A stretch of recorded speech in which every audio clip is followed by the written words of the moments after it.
পঞ্চগড়ের তেঁতুলিয়া উপজেলায় গ্রেফতারি পরোয়ানাভুক্ত আসামি গ্রেপ্তার ও মাদক বিরোধী অভিযান পরিচালনার জন্য তথ্য সংগ্রহ করতে গিয়ে স্থানীয় লোকজনের হামলা ও মারধরের শিকার হয়েছেন দুই পুলিশ কর্মকর্তা। ওই দুইজনের কারণে সড়ক দুর্ঘটনা ঘটেছে এমন গুজব ছড়িয়ে তাদের উপর হামলা চালায় কিছু লোক।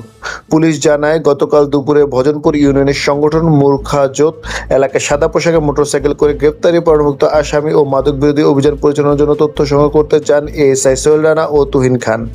এই সময় ওই গ্রামের সড়ক দিয়ে একটি ট্রাক্টর ইঞ্জিন নিয়ে যাচ্ছিলেন চালক সহ কয়েকজন। তখন হঠাৎ ট্রাক্টর ইঞ্জিনটি উল্টে যায় এবং ইঞ্জিনের উপরে থাকা লোকজন নিচে পড়ে যায়। এতে লোকজন ক্ষুব্ধ হয়ে এবং গুজব ছড়িয়ে যে পুলিশের কারণে এই দুর্ঘটনা ঘটেছে বলে মব সৃষ্টি করে তাদের উপর হামলা করা হয়। খাগড়াছড়ির গুইমারা উপজেলায় সরকারি উদ্যোগে খাল খননের কাজে ব্যবহৃত একটি এক্সকাভেটরে রাতের আঁধারে আগুন দেয় দুর্বৃত্তরা। উপজেলা প্রশাসন সূত্রে জানা গেছে যে খালটি খনন করা হচ্ছিল এর নাম পিলাক। গত 28 এপ্রিল খালটির খনন কাজ শুরু হয়েছিল। এই এক্সকাভেটরটি পুড়ে দেওয়ার কারণে প্রায় কোটি টাকার ক্ষতি হয়েছে।